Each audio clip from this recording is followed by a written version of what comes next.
We're going to roll in again, people. Back on the dance floor. Breaking podcast virginity today.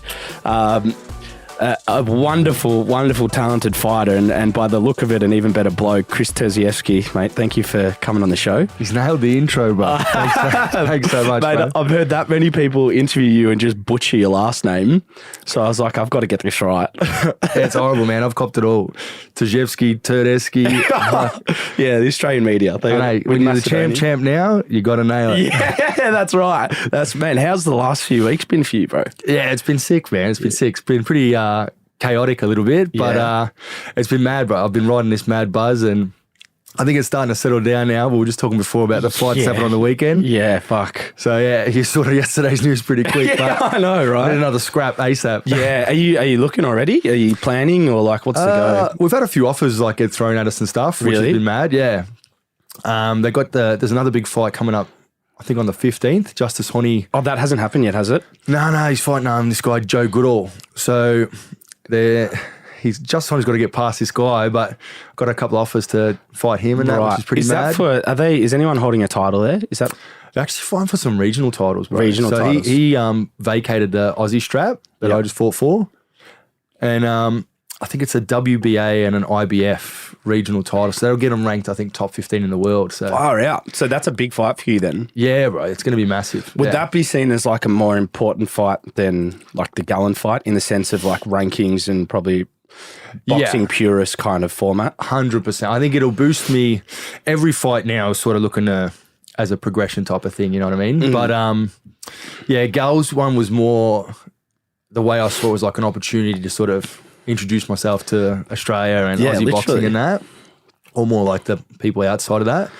And then now it's like, all right, let's start making some big moves and shit. So yeah, it's pretty hectic, man. It's like cool. It's one of them, like you're just sort of chilling and training in my own little bubble. And then all of a sudden it's like, let's go overseas and fight, or let's fight this dude. And I'm like, Jesus Pump Christ. the brakes, just man. out of nowhere. Pump the brakes. Yeah, bro. You got to run with it, man. No, for ladies and gentlemen who don't recognise this man or do recognise this man, I'm trying to think of how.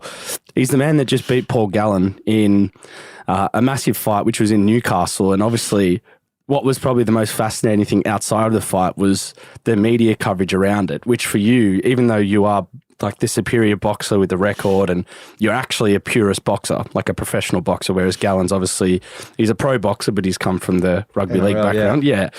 But still, it was like the fight that got you on the stage. And that's what's fucking weird to boxing, like with me. Yeah. Is like you weren't really fighting a purist boxer, but it's the biggest fight you've had, like from a media coverage. Yeah. What the fuck? Dude, bro, the whole thing was surreal from the get-go, man. I was, I don't know if I was telling you the story last time we met, but I felt like I manifested this whole opportunity. Like, there's this new weight division that's opened up. It's a bridgerweight division. Bridgerweight? Yeah. So it's at the top weights. We can't really, if you can't cut down to 90 kilos, you're in a mix with boys that could be like 120, 130. It's cruiserweight division is 90.6, and then it's heavyweight. So and it's like unlimited. Unlimited. Well, what? So you could be 150 fighting in 100. Bro, in my fourth or fifth fight, I have fought a guy. So I'm 6'3", and I walk around about from 100 to like 103 kgs. I walked in, man. This guy ducks his head in the door. He was 6'8", weighed 138 kilos. Bro. All these guys, like, so when you got fighters, the lighter guys, they got to make weight, obviously. Yeah. So you see them and they're sort of like dehydrated and they're looking at me and they're like, man, you're so lucky you're a heavyweight, you know? And I'm looking at them like, you poor bastards. And then this guy literally ducks his head in the door. They go, whose guy's that?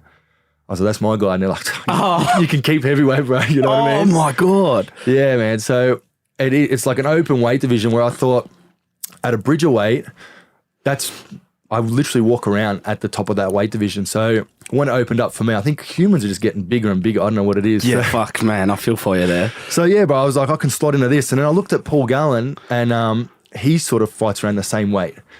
And then the fight that just happened on the weekend, I was actually trying to get on that card. I was like, how am I going to get on this Cambosis card, man? Like that would be sick exposure. So I was going to DM him and just be like, hey, bro, like, I know you've done a lot for Aussie boxing. Like, I'd love the opportunity to just compete against you and just see how it went. Yeah. And then that weekend, Sonny Bill dusted my good homie Barry Hall. Yes. So when he got beat, all the boys were saying to me, they're like, not a chance, bro. He'll fight Sonny Bill. Yeah. And I was like, yeah, look, you're probably right. And then literally a week and a half after, I woke up in the morning, got a message. It was a screenshot from my promoter and my manager. And he goes, literally went, got an offer for Kris Terzievski. He writes, who with? It just says Paul Gallen. He says, yes, no worries. And that's how it happened, bro. What? So Gal saw your message? He just didn't respond to it? I didn't even send it. Oh, you didn't send it? I didn't send it because I was like... And it still happened? Yeah. Oh, my So I was talking about it, and then literally it popped up on my phone. From then, I was just like, what the fuck is going on, man? It was tripped me out. But I feel like manifestation in boxing is like, I mean, in any sport or probably anything in life, but boxing, it's like you see it the most. Yeah, because you can't really share that. Like, I'm not too sure how this is going to go pre-fight. Like, you just have to fucking say it. Literally. Like we literally saw that with Kambosos and Haney, which we'll touch on. But what, like, in your sort of boxing career, like, do you use manifestation a lot? Do you use kind of the sort of, like, how much of the brain is powerful going into fights and through the fight and stuff? Yeah, bro. It's massive. It's massive. That was the one thing for me that I sort of struggled with, even throughout my whole career. It was more like belief in yourself and just mentally prepping for fights. You know what I mean? I've always had, it's been weird for me. Everyone has always said to me, you know how you hear some guys like, no one believed in me, but I was the only one believed in myself. I was almost the opposite.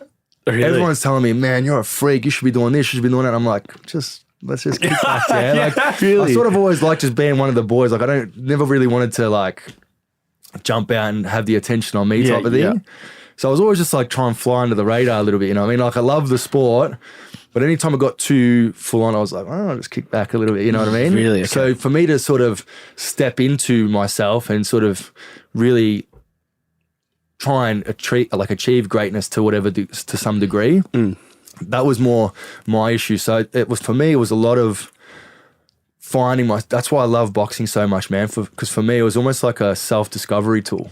Yeah. Like, even my first fight ever, I was like, you're shitting yourself and you're feeling all these emotions. And then when you sort of go in there and you feel like you beat yourself, it's like a mad level up. So that's what I've sort of looked at boxing. Even the people I've met, I would never think about doing work on myself and my mentality if I didn't have this sport, because it's never I've never had to face adversity to a sense where I'm like, I'm going to try and do this. Do you know what I mean? Yeah. So yeah, definitely, man. The mind, manifestation, visualization, all that stuff, dude. It's neck level. It's key. That neck level, I love that. Yeah. Now, with the Gal fight, obviously you wanted that fight.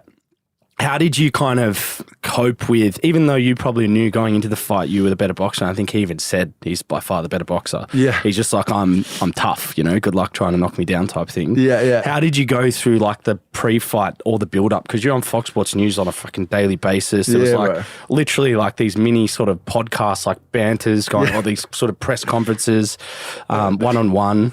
What was sort of your headspace for that? It was nuts, man. It was nuts. I was same thing. Like, someone said to me, they go, it was like you did a 4-year apprenticeship in 3 weeks. You know, they just threw me in the deep end with this. Because even that, I thought, all right, it was mad being on a no limit card and that type of platform. But to be like, not just put on the show, but to main event it. Yeah, bro. It was like next level again. And there was good fighters on that card as well. Yeah, man. Like Hugh's younger brother, fucking Harry Garside. Yeah, Garside as well. Sam Good. It was like, the card was stacked head to toe. Like, it was mad. But in terms of like the media thing, I was just like, a big part of me was like, just be true to yourself. You know what I mean? Because I think obviously everyone wants to hype fights up and talk it up, you know, Conor McGregor spec type of thing. Yeah. But I thought to myself, man, one, I got some mates that'll really keep your head in line, you know what I mean? Yeah, right. Don't be trying to do that shit. Yeah, you know what I mean? Well, you didn't. But I just thought it would come off fake if I was trying to, you know, act up too much. But it was a sick experience, man. I loved it. You know, I think like anything, the more times you do it and practice and stuff like that, you just get better at it. But that was another thing too. He's been in front of a TV this whole time. Yeah, you know what I mean? He's good talker, eh? I remember so I touched down to Sydney.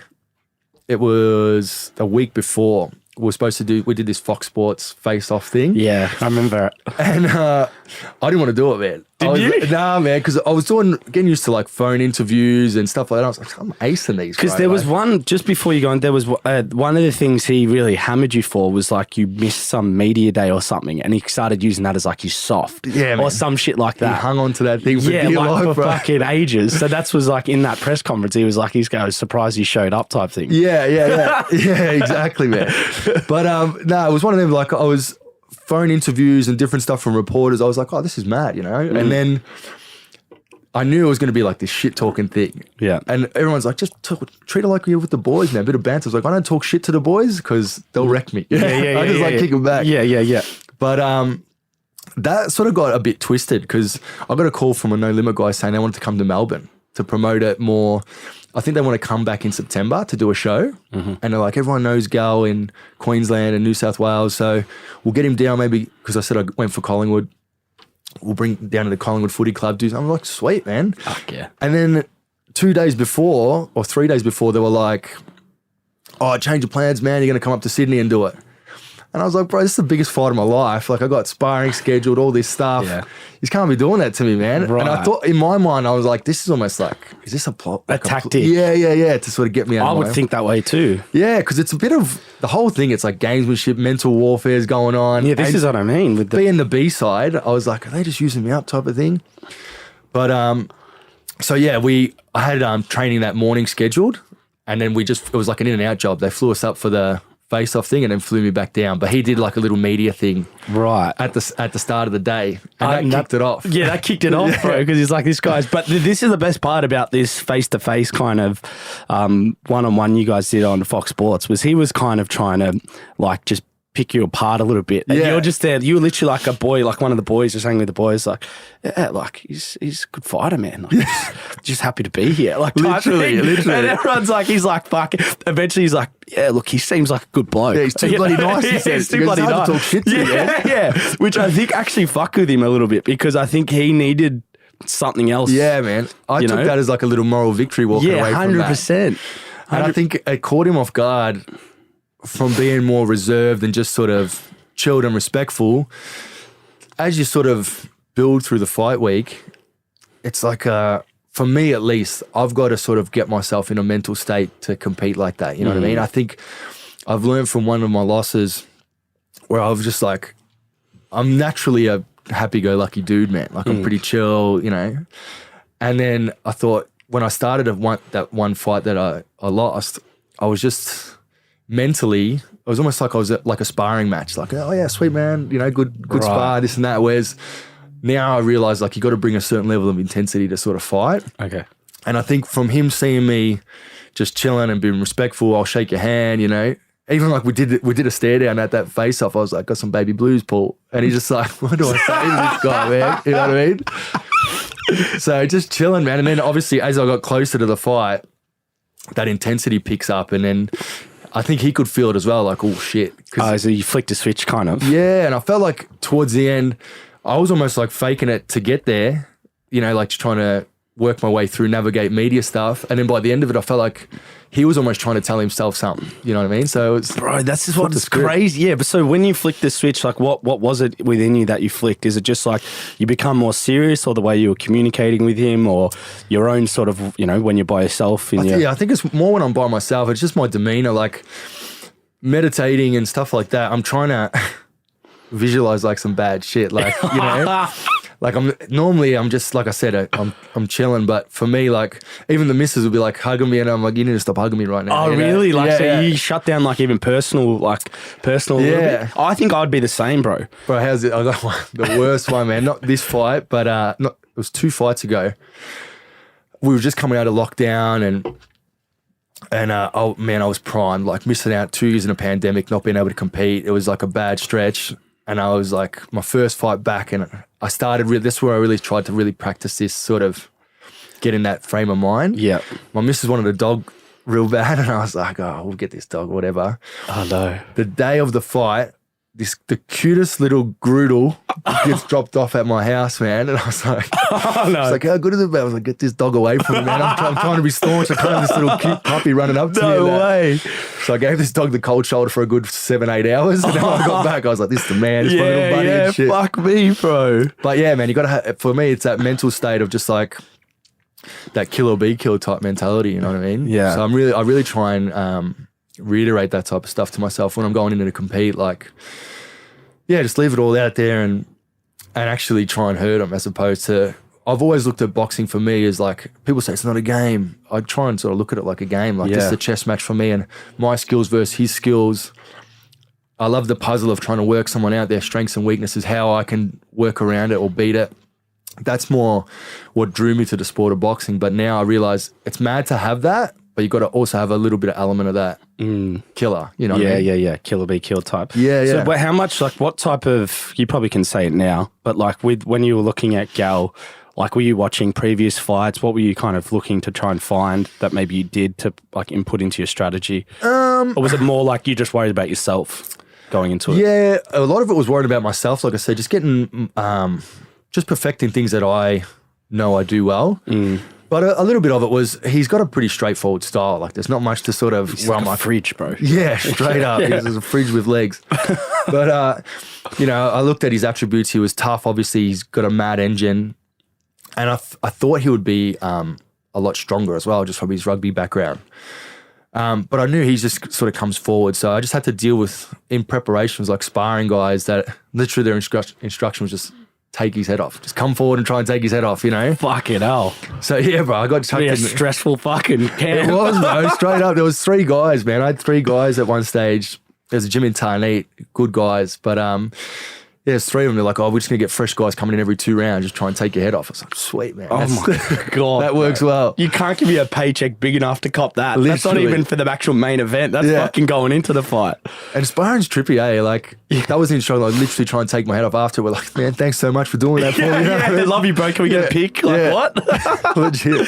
Hold up on Boxing's the a strange IG. game, bro. Straight Fuck, up. man. So let's talk. How was the actual fight? Like because obviously you were, you know, superior in, like, you know, as they say, skills pay the bills. Yeah. Which is literally what happened. But how was the actual experience, the fight against him? It was mad, bro. Like, for, again, this sort of the mindset work that I was doing and the prep work that I did mentally, I felt the calmest I've felt going into a contest, and it was my biggest contest. That's amazing. That's a big win. That's more bigger win than probably the fight. Yeah, 100%, bro. Because now you know for the next ones. Yeah. Like walking out, it was these things that, you know yourself, you played sport and you get like little doubts that creep in your mind and stuff like that, especially, you know, at a top level where you're fighting pretty good or, you know, mixing with good competition. And especially being on TV, man, like on such a big stage, in my mind, like a part of me was like, fuck, man, if I get knocked out in front of, you know, the whole country's going to see this, like, this is fucked. And then it was just about shifting my language and changing my mindset. And I was like, as soon as I made this mental switch where I was like, how blessed, how like grateful I am that this is something I love to do, bro. And I get to show the whole nation, like, how good I am and what I can do. It's a privilege, hey? Yeah, it's a privilege, you know. Some people, like, at times I thought like it's stressful and stuff like that, but when you strip it right back, man, to be an athlete and to compete at a top level, it is a privilege, you know what I mean? 100%. So when I had that come from that place of gratitude and that, like I walked out and I was just like looking at the crowd and I was like, fuck, this is mad, man. Fuck, it was big too, man. Yeah, it was big, fight. bro, I saw a few of the boys I know that we know that were there, obviously at the fight. They were putting up stories. They're like, "Fuck, man, this looks epic." And it was hostile, man. Like we were in enemy territory. Yeah, bro. Newcastle, like. Nice, like I love Newcastle now. There's a couple bogans around there. Some nuffies getting around there. Dude, there was people over the top. I went to say hello to my brother and my sister in the crowd, and I've always fought in Melbourne, so like, I'm just unassuming, you know. I'm walking with some guys over the rail. Gun's gonna knock you the fuck out. You're fucking dead, and I'm like, wow. It was like polar opposite. I had that, and then some kid was like, "Can I get a photo?" I'm like, "Come here, bro. You're all right." What the fuck? That's a head fuck in itself, man. It was a head fuck, man. But going to the fight, man, like, it was mad, bro. Like, I sort of, everything that I was sort of saying, again, came to fruition. Like, even, again, when we had this face-to-face talk, he was like, "I'm going to press you and this and that." And before I was like, almost not trying to face adversity, where I'd be like, I'll just stay and move around, where I was like, admitting it, like, yeah, there's going to be times, bro, you're going to be in my chest or, you know, trying to take my head off, and I'm ready for that now. Yeah. So there was these times where early doors, I felt so sharp and just like picking him off. And the big game plan was like, for me, I wanted to invest in his body because I knew how fit he was. And I'm like, if I can just invest in his body and, you know, like just keep hammering him there. My coach was saying like after 5-6 rounds, you don't even realize it, but it's like a fridge falls on your back. Like you just sort of can't go through the next gears, you know, fridge on a fridge for that guy. Right. Yeah, fucking hell, literally. But yeah, man, so I just hammered the fuck out of his body, you know, and then it sort of opened up the headshots as well. And it was good, man. Like the whole thing, back and forth. He was so tough, man. Could you tell he was just coming good? Really? Yeah, man. I actually heard you talk about it. You gave him a few punches where like you could have knocked out a horse. Yeah, and like he just didn't like. Nah, man. Like there's a couple of times he'd wince, and I'm like, oh, I've got him here, and then he just sort of bite down and keep coming. I'm like, far out, man. Fucking hell. And that was the thing too. I sort of knew in my mind, like a few people were like, you're gonna knock him out. I had a feeling like it was going to go the distance. I was mentally preparing. I'm like, all right, this is going to go 10 rounds for sure. Yeah. You know? Yeah. Because there was that uncertainty of like, if I didn't want to empty the tank trying to take him out and then I'm gassed, you know? Because he does have that endurance factor. But I was cruising, man, winning the whole fight. And then it got to around round 8. I lost a point in round 7. I think the ref was a bit dodgy too, just quietly. Yeah, probably. There we go. We love a bit that. dodgy, the ref. It is boxing. Yeah. Proper B-side I was there. But yeah, bro, I lost the point in the 7th and I just tried to maintain that focus. But coming around 8, I started getting this thing in my mind where I was like, he kept drilling it in me. He's like, I'll eventually get to him. And that's what started to come into your mind. Yeah. And I was like, I started to feel the fatigue. Prior to this fight, I've only gone 8 rounds before. So that was the longest I've gone. So I hit that sort of mark where I've been. And then it was almost like no man's land, you know what I mean? Fuck. And I'm like, fuck, man, I hope this guy's not right what he was saying, you know what I mean? Are you thinking this in the fight? Yeah, even bro. after the clinic you're kind of putting on, like where you kind of felt As I'm dominating, I could just feel like my energy slowly zapping a little bit, you know what I mean? Right. Just because he's constant pressure, obviously the moment, and yeah, I was just like, I'm feeling this here a little bit. And then I got back in the 8th.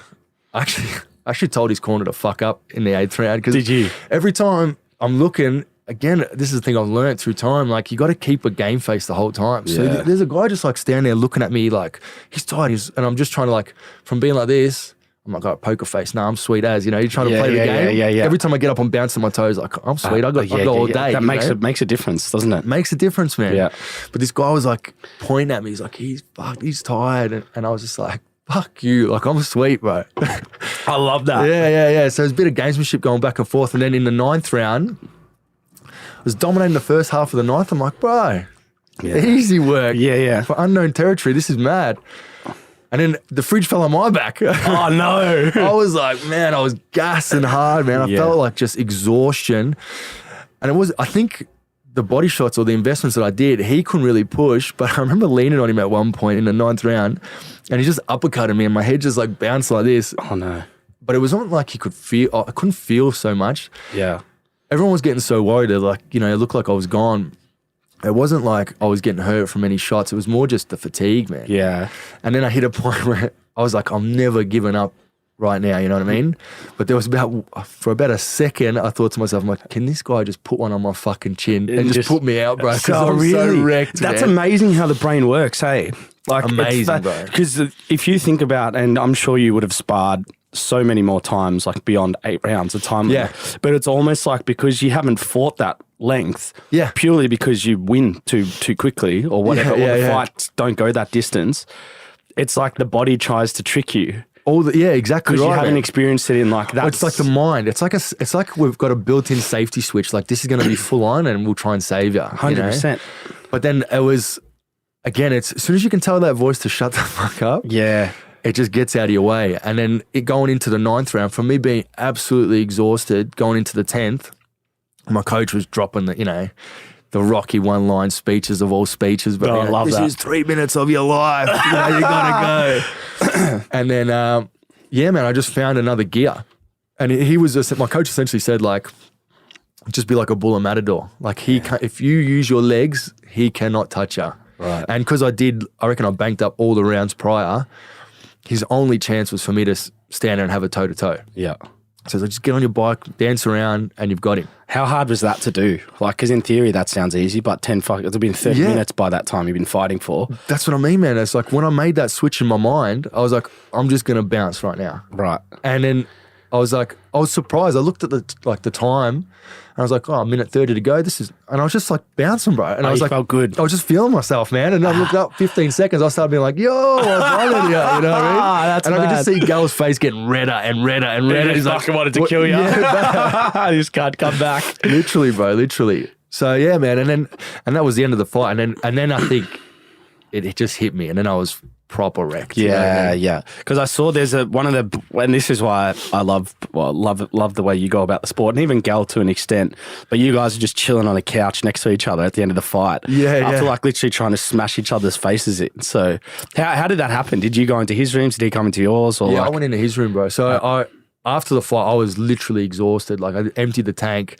A couple of errors that I made. I didn't eat. I think my last meal was at like 3 o'clock, and I had like a little pasta. Yeah. And then I didn't eat anything for the rest until after the fight. So I was running on fumes, bro. So I went out the back and I was wrecked for a bit. And just amateur hour. I didn't, not even a power out I didn't bring for myself. So you brought nothing to the fight. Nothing, bro. So, this guy. So one of the boys for a fucking straight championship on Fox Sports. He forgot to bring energy drinks. Well, Newcastle, it's a Wednesday, yeah? Yeah, they should Joints close at 4 o'clock in Newcastle. There's not much going on there, bro. Yeah. So, I had a couple of, Damon from the gym, actually, he poured me an apple juice. She's like, get some sugar in here, man. So I necked an apple juice. And then I thought, I got to thank this guy, because, in the whole build-up, he was being a bit of a dickhead and the rest of it. But I knew it was all gamesmanship, man. Yeah, he knew that he would like you as well. Yeah, man. Legit, bro. You could tell, yeah? Yeah, One of my mates was saying that. He goes, Gal likes you, bro. Yeah, he likes you. He just has to do this. Yeah. So I went out the back. I went to his room and I actually got a couple of death stares when I walked in. I don't know what they thought I was going to do, but a couple of the boys were like, hey, I just want to say thanks, man. But rolled in, man. I was just like, dude, thank you so much for the support. Like, for the opportunity, Like, I was really, really grateful that got the shot and just saying how tough he was, man. I was like, I can't believe how tough you are. You're literally the toughest bloke I've ever fought. And he's 40 as well, like, or whatever he is. Yeah, credit to him, bro. Like, it's nuts. I think maybe just getting all those years of NRL, just being his body's proper knocked in. I think when he stops doing like anything, he'll just like fall in a heap, man. Yeah, bro, seriously.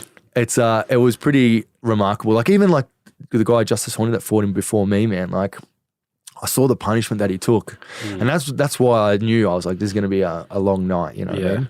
But he's fucking good too, man. He's good too, bro, you know what I mean? And we both bashed the shit out of him. So that's what I was actually saying. I was like, for him to take that beating and to want to jump back in against another boxer again, like it's mad respect. Like you couldn't knock him. You can't knock him. Like he's definitely in there to, he's the real deal. He's the real deal. What did he say to you? Like after the fight, was he saying anything sort of? He just said, "Well done, man." He's like, "You're too good." He's like, "I thought I was going to get you at the end," but he goes, "You were just too slick," you know.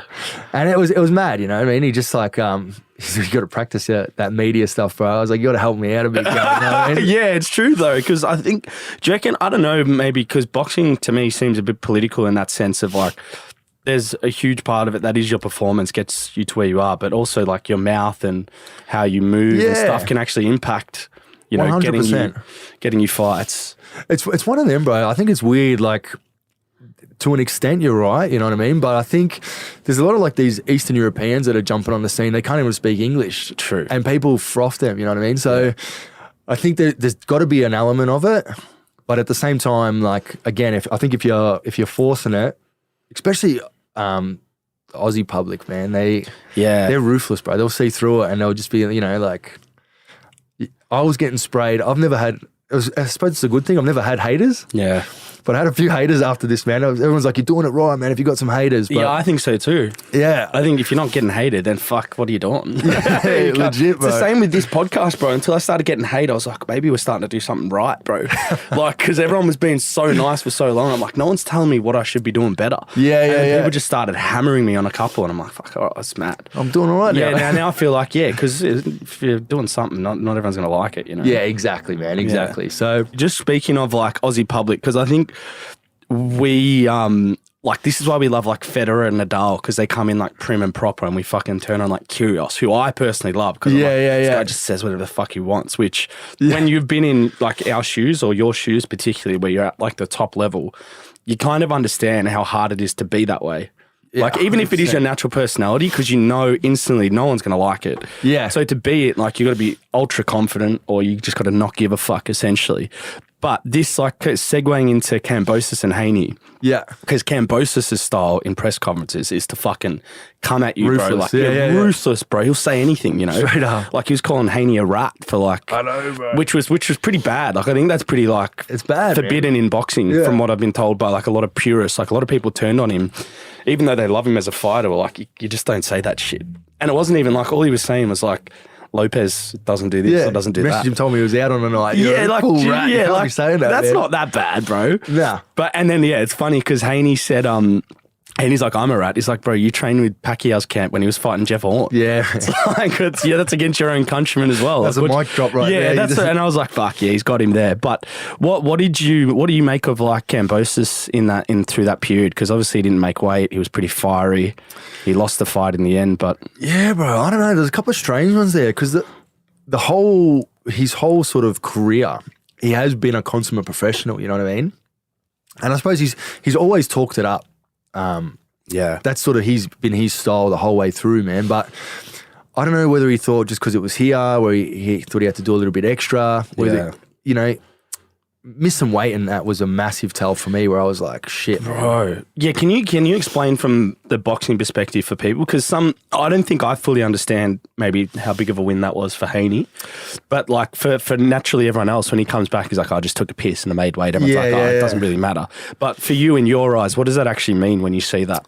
For me, it's a bit hard for me as well, man, because being a heavyweight, I've never really had to make weight. Yeah, it's different. But being around the circles, like, a lot of the times it's the fight before the fight. You know what I mean? These guys, to sort of get that advantage or to make that certain limit, you know, there's a lot that goes into it, you know, depending on how far away you are from that fighting weight. But, you know, a lot of guys that I know, it's like there's two things you got to worry about. Obviously, your opponent, but then the diet, all this stuff to bring your weight down a smart way so you don't suffer by the time the fight comes around. Right.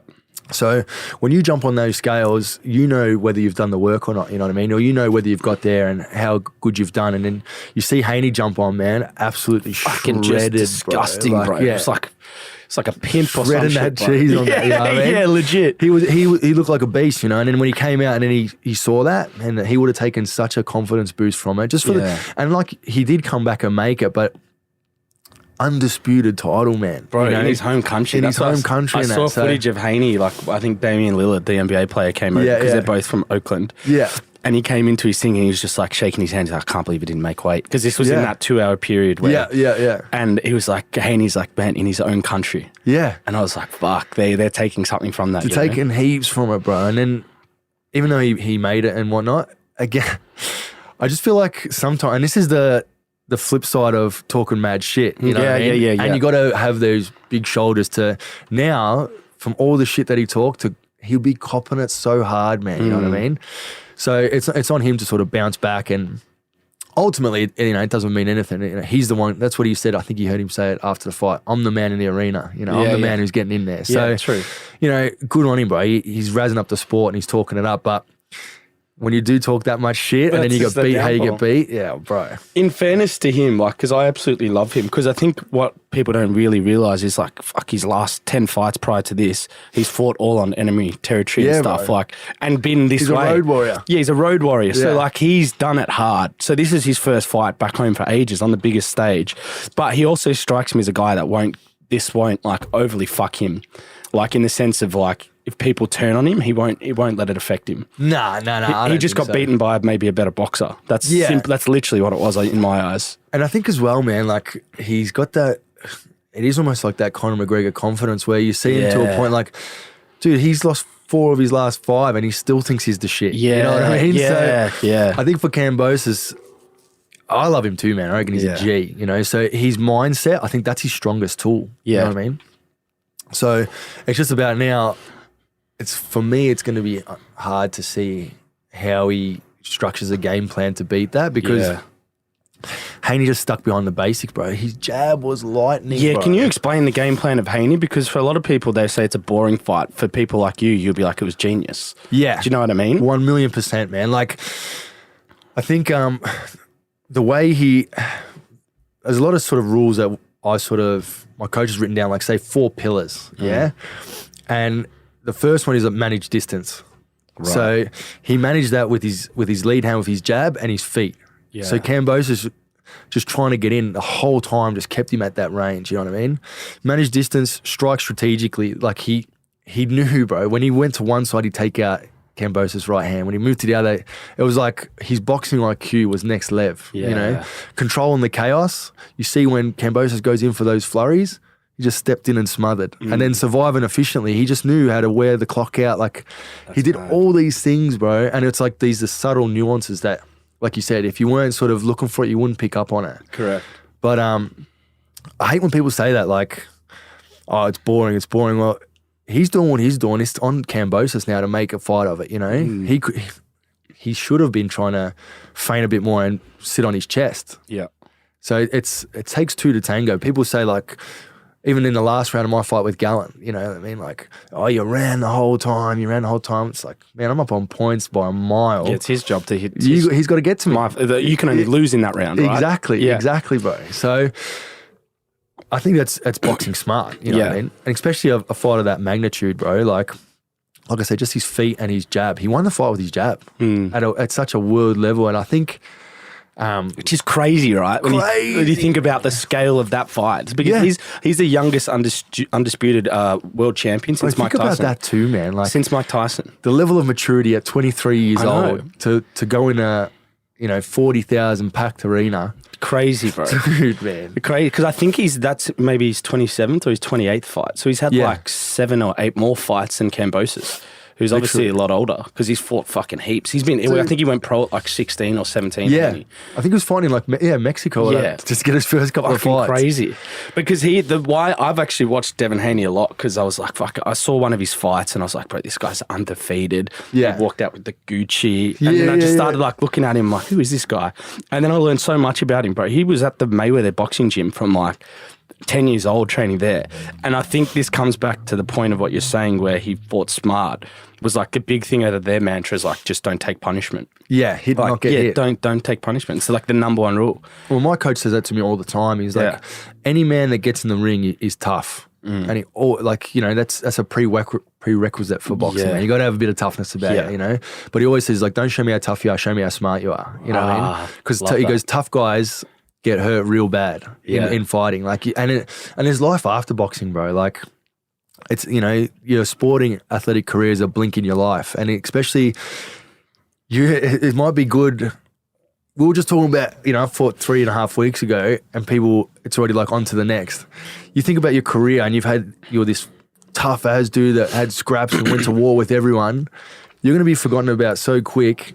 And then you're going to have to deal with the repercussions of, mad head trauma and CT. Like, all these things are real things, man. So defense, keep those hands up, brother. Like, tough is cool. That should be like the last resort. Yeah. That's what I said to Gallen as well. I was like, he kept just saying like my toughness and this and that. I was like, bro, that should be like using that at like the back end of the fight where, you're tired and all the rest. It's like heart and toughness. Yeah. What about like your skill, your mindset, your IQ? Like, you got to get through all those things of me first before I hit toughness. You know what I mean? That's a good point, bro. Yeah, man. That's a fucking good point. It's all well and good when I'm even the same on the outside. I was like, get in there, get him. You know what I mean? Yeah. But I got to respect people that it actually takes toughness and discipline to stick to a game plan, because sometimes you do just want to bite down and be like, I'll fucking smash him back. You know what I mean? So it takes being a bit more mentally tough to stick with the game plan, and that's what I mean. Credit to him, bro. He heard the crowd booing him. He didn't. Bro, there was one moment where the crowd got up and Kambosos was like throwing his hands up and then started throwing, and then the bell went. And he just stuck his tongue out at Kambosos. I was like, bro, this guy's a real champ. Man. Literally, like that shit. Because when you play in front of big crowds or fight in front of big crowds, when you start to hear the commotion, I think in boxing it's probably worse than other sports because if you shift focus for 1 second, you can get fucking smacked. In other sports, you can shift but come back because the play might be there or here or whatever. Yeah. But with that, I was like, fuck it. I was watching Haney because I look for that shit. And he just like was staying so focused.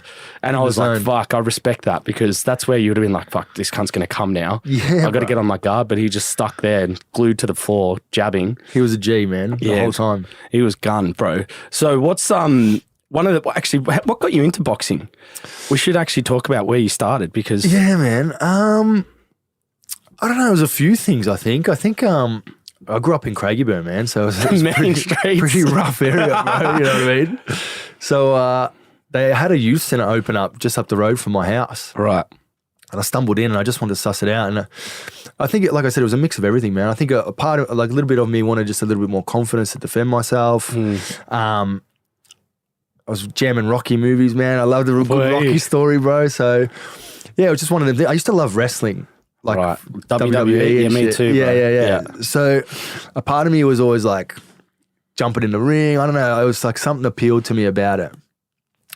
It was real, obviously, getting punched in the face. Yeah, boxing. No shit, bro. But, yeah, man. So, it was just a bit of that. And then even my family, but I think I had a bit of a chip on my shoulder. I think... I don't know, I've got a bit of a soft face. Yes. So these people wanted to pick on me and shit all the time. And my uncles were like, I was like, I might get into fighting. And they're like, nah, man, you're too soft. Like, you're going to come up against someone that's got nothing. They want to take your head off. I was like, I'm competitive as. What do you mean? Yeah. Like, nah, you're too, happy going and all the rest of it. So that's what actually scares me about you the most. Like, you're fucking the nicest guy ever, bro. And then what is it that flicks a switch where he's like, I'll just fight Paul Gallen? Yeah. You know what I mean, bro? Are you getting that energy into your brain as well? Like, when's this guy going to flick the switch and just fucking rip this place apart? Yeah, exactly. Nah, man, it was a bit of just like, I'll show you guys a little bit as well, to my uncles and stuff like that. And even my first one, I was like, I'm going to know whether I wanted to do it, to be honest. Really? Like your first fight? Like first amateur fight, yeah. So I always wanted to learn the skill of boxing or, some form of martial art. And then I just became a bit of a natural when I started. Like, fuck, man, you're actually pretty good. You should have a fight straight away. Southpaw too, like straight away. Yeah, people love seeing that shit. Yeah, bro. So, man, I had my first fight. And then I think it was what I was talking to you about, that feeling of like, you're shitting yourself and then you feel the fear and sort of do it anyway. Yeah. I sort of got addicted to that a little bit, you know what I mean? And then, just trying to continually hone that. There's always another obstacle, another challenge, And I like the discipline factor of it as well, Me too, bro. Yeah. It keeps me in check, you know, because I feel like if you're a little bit too much downtime, you just get a bit more rowdy with the boys and running around. So I like having something lined up. Again, it keeps my mind disciplined, my head and everything like that, my body. So, bro, that's why I think sport's so important, man. But actually, just were you like to get into boxing young? You mentioned like were you a troubled kid growing up, or was it more like you just wanted to challenge yourself? Yeah, I just wanted to challenge myself, bro. I played local footy, like AFL, growing up, and then it was just another thing that I sort of thought, this is a mad challenge. I was never troubled. To be honest, I was a fucking bit of a pussy. You know what I mean? Yeah, man. So I just, again, like shy, just kick back. I didn't like trouble or anything like that. I hate confrontation, bro. So it's crazy, bro. It's strange that I'm in this game, you know what I mean? Yeah, it is. But is that what keeps you in it though? It's like the fear factor of if you don't do it, you know there's something that you're leaving behind, like you're missing a part of your full potential of something. Is that what it is? That's what it is, bro. I think for me now, my goal is just like I just want to try and reach my full potential, whatever that is. Yeah, I'm excited to sort of keep pushing the barriers and try and reach my full athletic potential. If I can do that, bro, like I don't know if I'm just the best in Australia or best in the world. Yeah, wherever that's going to take me, I want to pursue that until the wheels fall off. And then who knows what's next. Bro, do you know what? So this I don't know, this is a catch-22 because I had that mindset too, and I think people who have that mindset are the ones that go the furthest. Yeah. But when you stop, like it's like, fuck, what now? Yeah, man. You're going to channel that elsewhere. And I know another you're doing part of like me. train. It's just like, it's a scary part. This is why I do this, man. Because I was fucked for years, bro. Yeah. I was fucked for years with that. Do you need a co-host? Yeah, bro. Maybe we can do a hot box fucking. Straight up, man. Yeah. We actually should. I might hit you up in a few years, though, when I retire. Yeah, we'll do one on fight. Man, I love combat sports, bro. I watch it more than I watch soccer. Do you Crazy. really? Yeah, because I think for me, it's like, I fear that industry. Like, the people in that, they fascinate me that's what they want to do. I think it does take a certain special mindset to sort of jump into that, where you willingly know you're going to take punishment. Yeah. Obviously, you're going to do your best not to. Correct. But yeah, that was all I was doing it for, really, man. Just like to love the sport, love like the technical aspects of it, and then finding out about yourself. Whereas now, for the first time, it's like a bit of a financial incentive as well, man. Yeah, now you're in a position, not power, but like you can actually start to make your own moves rather than be the guy that, hey, DMing people, I want to fight you. Exactly. People are going to start fucking hitting you up. I want a shot at the title, bro. Yeah, you bro. You got to come correct, man. Gee, brother, that's it. Nah, man, but yeah, for me now, I'm like, again, I've seen a few doors open up, like with this new Bridgerweight, they're talking about potential fights overseas as well. You know, a massive domestic fight with Justice Horny. These are big things where I'm like, if I can live like a monk for the next 2-3 years and just, you know, apply myself, I can set myself up, man. Yeah, so bro. It's exciting, man. It's motivating as well. It's pretty surreal because I spoke to I actually do want to talk to you about like mental fortitude because I've heard you speak about it and I think our listeners will appreciate your views on it in your own experiences. But I spoke to Michael Zarafa recently, and it's funny because like obviously the Australian boxing, like it's been put on the map like recently more so because obviously people got title fights, world championships, even now like subscriptions for like Paul Gallen's fights are through the roof versus, literally, bro. You know, maybe like a few years ago we were watching Mundine, Solomon, Jeff Horn, all these people. Yeah. And now it's like we're watching fucking, you know, ex-AFL and rugby league players getting similar numbers. But I was speaking to Zarafa, I was like, even for yourself, you guys are in your early 30s, you've worked your whole life, and it just all of a sudden just comes at once.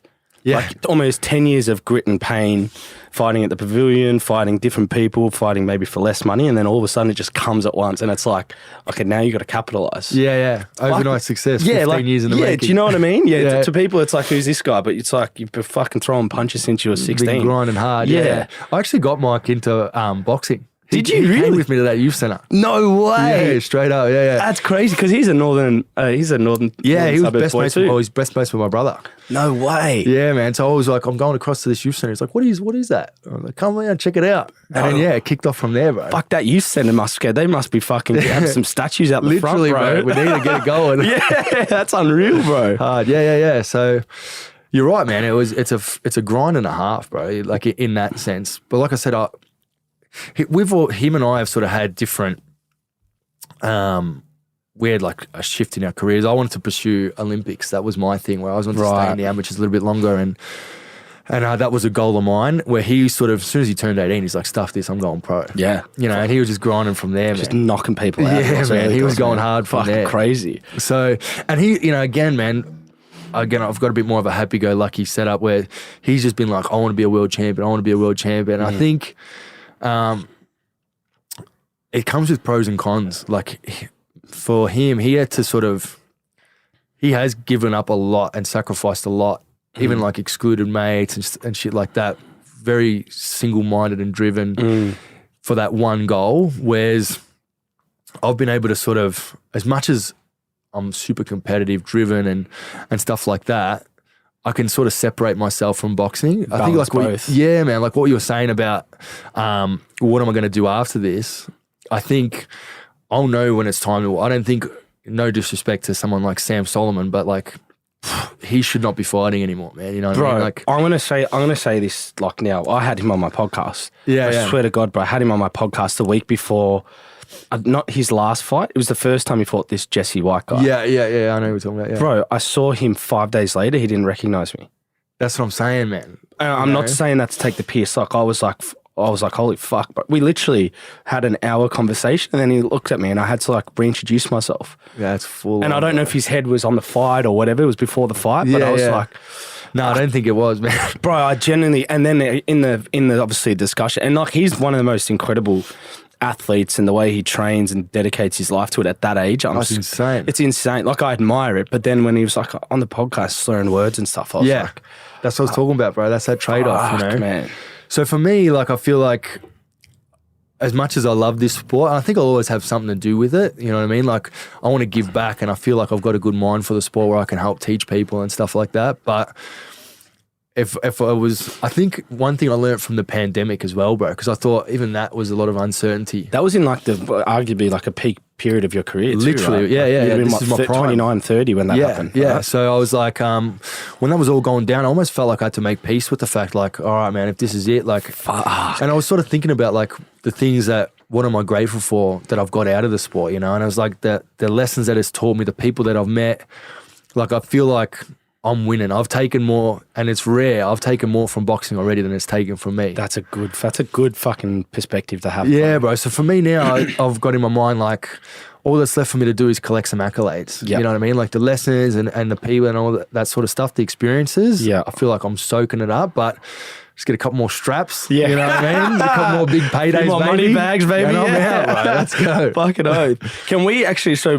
one thing, and it kind of ties to what you said before around like this unfulfilled potential you think you're leaving, because I've heard you speak about like mental fortitude, which I fucking love listening to people talk about it, particularly fighters. Yeah. So a view for you is like when you go into the unknown, you go in with perspective, like who is Kris? Like who am I going to be through that period of this fight or taking on this guy? What for you, like the mental strength kind of aspect do you kind of look at, and what do you gain out of those situations, I guess? That was a massive thing, and that was the thing, say, for instance, in my last fight, man, that I was super proud of myself. Like, I had an out there, you know, in the 9th round. I could have literally been like, man, you know, I've given it everything I've got, and, you know, I had, you know, there's things that you can say, could have given a million excuses there, you know what I mean? And the fact that it's such a tipping point, and it's like you can teeter on the edge of that. And I feel like I've heard so many people, elite athletes, where it's not about like not saying you're going to quit and just blocking it out of your mind completely. It's almost like it's right there. Like you're going to do one or the other, you know. And it's the people that make that decision in that second that are like, no, I'm going to keep pushing through. And it's like, that's where the greatness has come from, you know what I mean? So even in my training, in my build-ups to my training, because I feel like, not trying to sound up myself or anything, but naturally I'm very skillful in the sport. You know, I had some things that I'm pretty God-gifted in the sense of like, I don't know, I can just see punches coming good. You know, like really, boxing's never really, a lot of it's come super, super natural to me. Yeah, I saw that in your early fights, because I think like people are like, he's a bit of unknown, and then you just like wallop some guy and they're literally sleeping. Yeah. And you're like, fucking hell. It's one of them, bro. So for me, I think I've heard people talk about this like with basketballers, because they're freaks, like athletically and that, things come so easy to them that they lack in mental fortitude, because it's like when something gets tough or they face adversity that they're not used to, because things come so easy. Yeah, it's almost like a panic might set in. Or you got like your outliers, obviously, like your Kobe's, your Jordans that are just work freaks, you know. Yeah, but that was a thing for me, and this was about like mental fortitude, like sort of galvanizing my mind a little bit. When I'd go into practice, whether it be a strength conditioning session or anything like that, it was almost like it was structured about going to that dark place. You know what I mean? Really? Yeah, man. So when I lost my last fight, it was the only fight I've lost as a professional. Yeah, I was going to say, you're 12-1-1. Yeah. So the only fight I lost as a professional was where I think mentally I went into the fight thinking like, oh yeah, I'll just dust this dude, man. You know what I mean? And then facing that little bit of adversity, it was almost like a shock to me. Yeah. And then I'm like, whoa, man, what the fuck is going on here? You know, and then panic sets in, and then all these other things set in. So, you know, I had a few other issues as well, but like for me, what I tried to take away mentally, when I'm like, all right, well, how can I go in and fix? That's what we started doing. So we'd be going into like these brutal strength and conditioning sessions. Fuck. And it would just be like, at the start, it was just about like pushing through. Obviously, it wasn't like, it almost make the workouts impossible to do. But just like, I don't care if you don't finish it, but you're just going to keep pushing until you know. Pass out. Yeah, it's not about hitting the target. It's just about keep going. Right. You know, so some Rocky shit, bro. Just come full I used to get circle here. anxiety going to training. I'm like, fuck, this is going to be the worst. bro. And then and I'm like, oh, put the music on, let's J it up. I'm ready to go. He goes, no music today. Oh. You know what I mean? So, and then run with the mind. Yeah, but then you got these things that it does. It's like your mind plays these tricks, man. Like straight away before I went to jump on this treadmill, I was like, it's way harder without music. Like you put that in your mind already. And then it's like constantly telling that little voice in your head, shut the fuck up, man. You can do it, you know, keep pushing. And I just kept beating myself mentally. And that's where I felt like I'm building this mental strength because it's like every time I'm like, I'm not going to make it. And then he'll be like 3, 2, 1. And in that split second, I'm like, you just fucking go. And then you just push your mind to that next spot. And it was like a constant level ups all the time, you know? So I feel like that through challenging yourself that way, man. That's when you do jump in, it's like my coach says, what they call hell, we call home. You know? Oh, this guy. Yeah, man. So just like trying to stay in those deep waters all the time. It's like, who can tread water the longest? I'm like, I've been treading here for ages now, bro. I'm chilling here, you know? So like I said, man, it comes with, it's like any type of muscle, the mind, you know what I mean? You can't just be like, do one set of bicep curls and be like, I'm jacked for life. You know what I mean? You got to stay on it the whole time. But that process, going through that process is definitely helping me, I think. What they call hell, we call home. I love that, bro. Can we speak about your coach? Because I've had some like insights and some people let me know that like he's not just like a coach. He's kind of like a bit of like a male role model, or he gives you so much more than just like, you know, the ropes in the ring. He gives you a lot more outside of that as well. 100%, man. He's a G. What's his name? Ray Giles. Ray Giles. Yeah. Ray Giles, man. He's the guru of boxing, bro. Is he? Yeah, man. He's a bit older, right? Yeah, he's 79. 79, wow. 79, man. And he's just he's a special cat. Like, I've never met anyone like him, to be honest. And it was a funny thing how we met. It's one of those things where people just say, maybe it's meant to be. You know what I mean? I was working at a gym, and he would do. He still does jiu-jitsu to this day. Get fucked. Yeah, bro. He's a brown belt. He's just working hard to get his black belt. So he could tap the shit out of me like in 5 seconds. Yeah, at 79. You're not. Fuck. At 79, hey, Ray. Just lock you up, bro. Put you to sleep. Yeah, shit. But yeah, man. I used to go. He trained at a gym where I was working at, and he'd do like a trade-off with a guy. He'd train him an hour of boxing. The guy would train him an hour of jiu-jitsu. Wow. And I just walk past and I'm seeing this old dude roll around the floor. I'm thinking, what's going on here, bro? You know what I mean? And then I'm watching him doing these moves, hold these pads. And I just sort of, every now and then I'd walk in with my lunch and I'd just be watching. And then I'd be watching these moves. I'm like, fuck, I haven't seen that move before. And I reckon the jiu-jitsu guy hated me, man. Because after a while, I'd just put my hand up. I'm like, can I ask you a question? Oh, no way. What's that move? Or why are you doing this? Oh, so you started to become inquisitive to this guy? And like, yeah. I just sort of introduced myself. And then I was like, you boys mind if I watch? They're like, nah, you can sit here and watch. So I was like, sweet. And then, yeah, man, just kept asking him more and more questions. I was still an amateur at this stage. How old were you at this point? I was, I think, 24. Okay. So this is quite a while ago. Yeah. 10 years ago, yeah. So, yeah, man, I'm just asking him these questions and shit like that. And then one day I was fighting for a state title in the amateurs and I was just asking him a question. I was fighting another southpaw. And he was like, if you want, mate, just come down to my gym. I'll be too pleased to help you. And I was like, oh, sweet, man. And I went down and he had a couple of pro guys there and I sparred him. And I did really, really well. And I think his eyes lit up a little bit. And then, yeah, man, just some of the phrases. He showed me like 2 moves and I won the state title in these 2 moves that he showed me. Like, really? Yeah, I was like, this guy's the man. See, that's how powerful a coach can be, right? Because like, something basic and simple can win your fight like that. Dude, like he's the type of dude, like obviously he knows the game inside out, but again, leaning into that mental side. I had a coach, so I fought for a national championship in the Amos and I was freaking out, bro. I was nervous. I was fighting a silver medalist. And I was like, man, this is fucked, bro. And this guy goes to me, he's like, just put your hand on your pulse and count to 6.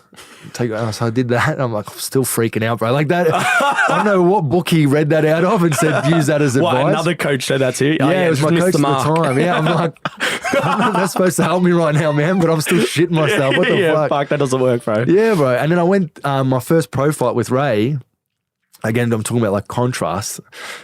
Just knowing your fighter and, you know, knowing what to sort of say at the time. You're in these 10-ounce gloves that are just like, I'm strapped on and I'm thinking, again, it's my first professional fight. He literally just put his hands on my shoulders and he's like, son, you're the best heavyweight in this country. I know it. Now go show everyone else out there. And then I was just like, where's he at, bro? Where's he at? You know what I mean? So, yeah, man, it's just, we've got a really, very special relationship, him and I. And he's just, like I said, I've said it before, like, he doesn't just show me things or hasn't just taught me things how to sort of conduct myself as a fighter, but just life lessons as a man in general. I haven't really had the best sort of, or many male role models, you know what I mean? My old man passed away when I was like 12, so. Yeah, I heard about that, man. That's crazy. Yeah, bro. So like. So is he kind of like been sort of like I guess a bit of a father figure in the sense of that? dude, definitely, man. Like sort of, you know, we met when I was a full adult anyways. Yeah. But I think, you know, I've just sort of been, maybe that's why I'm a softie as well, but I just got raised by my old lady, you know what I mean? Yeah, well, I'm a mama's boy too, bro. Yeah. Yeah, but still, you still fight Paul Gallen, so I still stick with a mama's boy. At least he could say, like, fucking bad people for a living. Oh, shit. Yeah. But yeah, bro, so he's definitely taught me some hectic lessons. What would be, like, if there's anything, like, specific that will stay with you forever that he's taught you, what would that be, do you reckon? Just sort of, it's different principles, you know what I mean? Like certain things that he sort of, it's almost like he's got a little code that he sort of lives by, you know what I mean? And it's just like throwaway one-liners that are just gems that, he, you know. Yeah.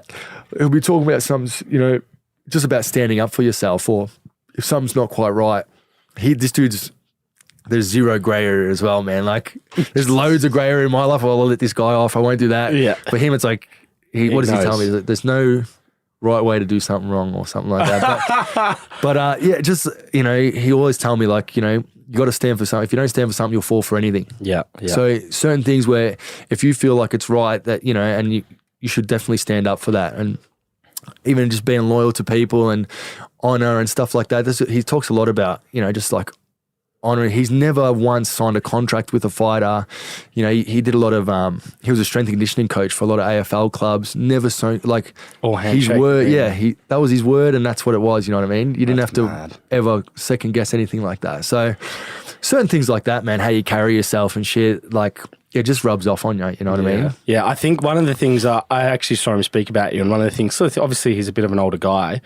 He was like, the only reason he felt the need to get back into this world was because of you, because of like something special. He saw like you were very different. Yeah. So for him, it was like, fuck, he was kind of not anticipating being, I guess, a professional boxing coach to the level that maybe he was with you, but he was like, I've got to coach this kid, which is pretty crazy. But it was one of those things, I think, boxing's a freaking savage game, man. It can zap you. Like, there's a lot of like heartbreak, and not many people do crack it, you know what I mean? So I think for him, he's seen the highest of highs. He actually coached Jeff Fennick at one point in time. He coached Lionel Rose, who was another world champion of ours. So he's been to the top of that mountain, and then obviously plateaued, and maybe he was thinking to get out of it. But then, yeah, something that he saw in me sort of sparked his interest as well, man, which is a G up to me as well. Like when I hear him sort of, you know, sort of pump my tires and say things to me, it's like I want to just give it my all, man, just for him as well, man. So give back exactly like what he's putting into me and shit as well. Yeah, fuck, bro. This is surreal, man. These next few weeks are going to be big. So what, Hooney's fighting on the 15th? Yeah, Hooney's fighting on the 15th, bro. So it could be him, could be an overseas fight. You're still... Yeah. I think I'll be watching that one for keen eye, man. Hopefully he gets up, because I think like you said, bro, Aussie boxing's on a mad roll at the minute, man. It's crazy, bro. I'm loving the domestic scene, and the more and more we can build it, I think the better it's going to be, you know, going into the future, bro. So I think him and I, man, would be a hectic fight. Like, just, he's such a sick boxer, and there's like, you could sort of spin it like a couple of cool ways, man. Like, he was the first, he made history being the first Aussie to turn pro and fight for an Australian title and win an Australian title. Wow. I just made history being the first guy in 100 years to hold Australasian and Australian simultaneously. So we both beat Paul Gallen, you know, whooped him. It's meant to be. You know what I mean? Yeah, bro. It's a mad build-up, you know, Southpaw, Orthodox. So yeah, I reckon that'd be a sick build-up if we could get that going. But also overseas, bro, that'd be, again, I feel like riding this wave. I fought internationally as an amateur, but never as a pro. So that'll be another box to tick off as well, man. Definitely, bro. Well, man, you've got big fans in this podcast. The listeners, I'm sure, are going to love you after this, bro. Much love. The Gallon fight was, bro, the way you carried yourself throughout and after and just put on a clinic, we respect. So, mate, good luck for what's coming in the future. And Much love, G. Thanks for coming on the podcast, You're a G, bro. Thank you. Man. Thanks for having us, man. Oh, man. All good. Clock the podcast. Well done, baby.